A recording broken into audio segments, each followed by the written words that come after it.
Hello students, welcome to ATBSS online classes. पिछले video में हमने पढ़ा था गॉस के नियम का पहला अनुप्रयोग। आज हम पढ़ेंगे गॉस के नियम का दूसरा अनुप्रयोग। गॉस के नियम का दूसरा अनुप्रयोग है अनंत विस्तार की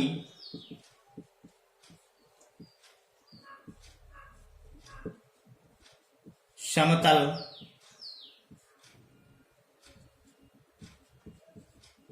आवेशित चादर के निकट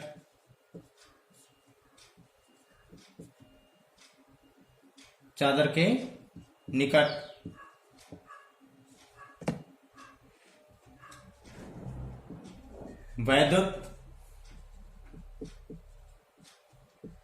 क्षेत्र की तीव्रता। जैसा कि मैंने इसके पहले वाले अनुप्रयोग पढ़ा था कि अनंत लंबाई के एक समान आवेशित सीधे तार के निकट वैद्युत क्षेत्र की तीव्रता, लेकिन इसमें तार ना होकर के एक समतल आवेशित चादर है, उसके निकट कोई बिंदु P होगा तो उस बिंदु P पर इस आवेशित चादर के कारण उत्पन्न वैद्युत क्षेत्र की तीव्रता के लिए व्यंजक प्राप्त करेंगे। तो इससे पहले एक चीज जान लेते हैं कि यदि कोई आवेश Q किसी पृष्ठ के क्षेत्रफल A पर, ध्यान देना, यदि कोई आवेश Q किसी पृष्ठ के क्षेत्रफल A पर समान रूप से वितरित हो तो उस पृष्ठ के प्रति एकांक क्षेत्रफल पर विद्यमान आवेश को पृष्ठ आवेश घनत्व कहते हैं। जैसे कि मैंने सतत आवेश वितरण में पढ़ा था, पृष्ठीय आवेश वितरण, वहां पे पृष्ठीय आवेश घनत्व का वर्णन किया गया था। तो मैंने बताया था वहां पे कि पृष्ठ आवेश घनत्व को जो है सिग्मा से प्रदर्शित करते हैं। जिन लोगों ने वो वीडियो नहीं देखा है तो वो लोग इस वीडियो के डिस्क्रिप्शन में जाकर के वहां इसका लिंक मिल जाएगा, वहां से देख लेंगे। तो उसको सिग्मा से प्रदर्शित करते हैं। मैंने बताया था कि सिग्मा बराबर Q बटे A होता है, यानी उस पृष्ठ पे आवेश की मात्रा और उस पृष्ठ के क्षेत्रफल से भाग कर देते हैं तो पृष्ठीय आवेश घनत्व का मान आ जाता है। आज हम देखेंगे कि एक कोई पृष्ठ है, उसके निकट कोई बिंदु है, उस बिंदु पर वैद्युत क्षेत्र की तीव्रता का व्यंजक क्या होगा। इसको समझने के लिए हम एक फिगर बना लेते हैं। हम मान लेते हैं कि एक समतल चादर है हमारे पास, इस टाइप की, और ये प्लस Q आवेश से आवेशित है।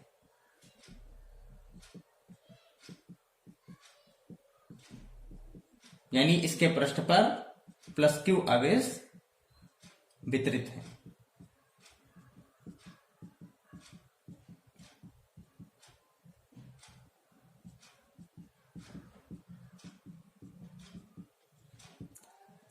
और इसके निकट एक बिंदु P है।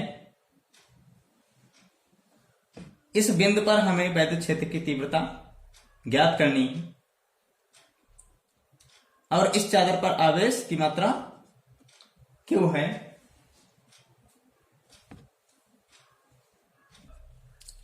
और ये जो बिंदु P है, इससे इस चादर की लंबवत दूरी R है, स्मॉल r मान लेते हैं।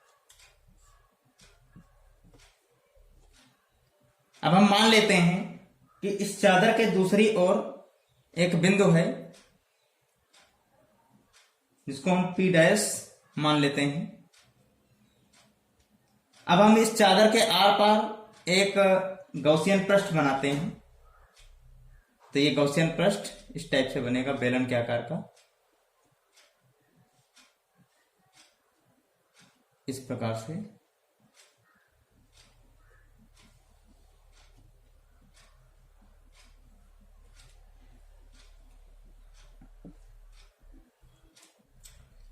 हम यह देख रहे हैं कि जो गॉसियन पृष्ठ है इसका जो समतल सिरे हैं दोनों वो इस चादर के समांतर है और ये दोनों समतल सिरे बिंदु P और P' से गुजर रहे हैं।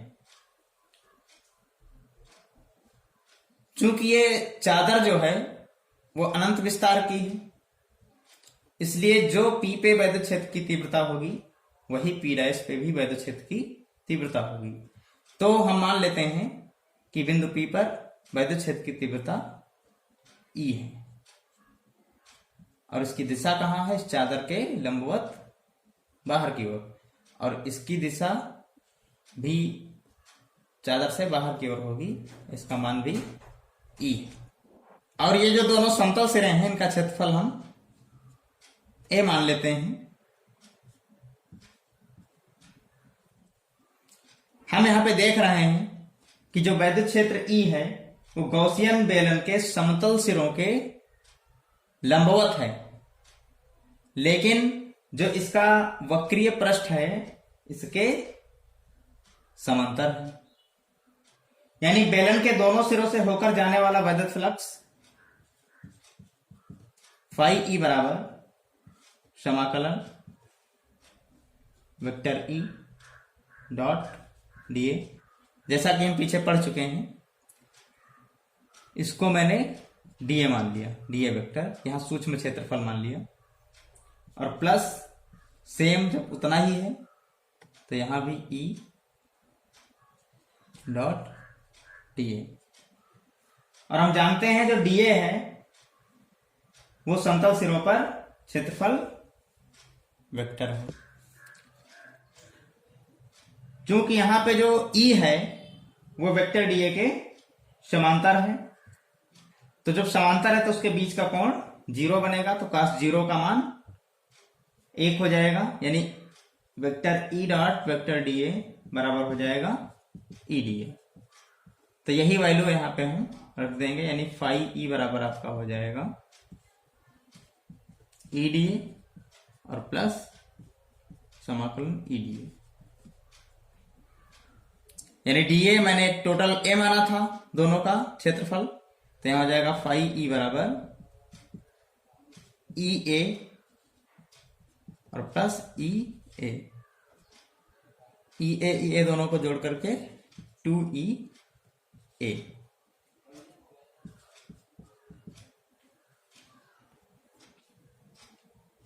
परंतु गॉस के नियम से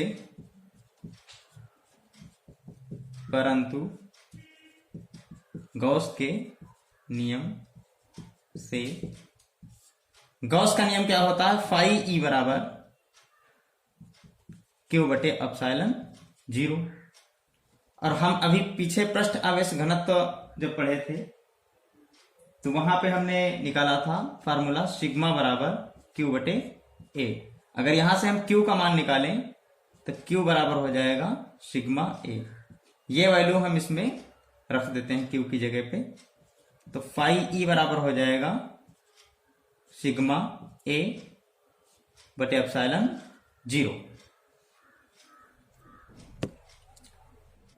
तो यहां हमने देखा कि जो फाई E बराबर 2EA है और यहां गॉस के नियम से फाई E बराबर सिग्मा A बटे एप्सिलॉन 0 है। तो इन दोनों की तुलना करेंगे तो चूंकि बाएं पक्ष दोनों के बराबर हैं तो दाएं पक्ष भी बराबर कर देंगे, तो आ जाएगा 2EA बराबर सिग्मा A बटे एप्सिलॉन 0। अब हम यहां पे E का मान निकाल लेंगे, तो सिग्मा A बटे एप्सिलॉन 0 और ये 2A नीचे आ जाएगा, तो A कैंसिल हो जाएगा, तो फाइनली E का मान आ जाएगा सिग्मा बटे 2 एप्सिलॉन 0। यही हमारा बिंदु P पर वैद्युत क्षेत्र की तीव्रता का मान आ जाएगा। तो हाँ स्टूडेंट्स, आज के वीडियो में बस इतना ही। हमें उम्मीद है कि आप लोगों को समझ में आ रहा होगा। यदि कोई भी डाउट है तो प्लीज कमेंट करके बताइए। हम आपके डाउट को क्लियर करेंगे। और वीडियो को लाइक कीजिए, शेयर कीजिए और चैनल को सब्सक्राइब कीजिए। Thank you.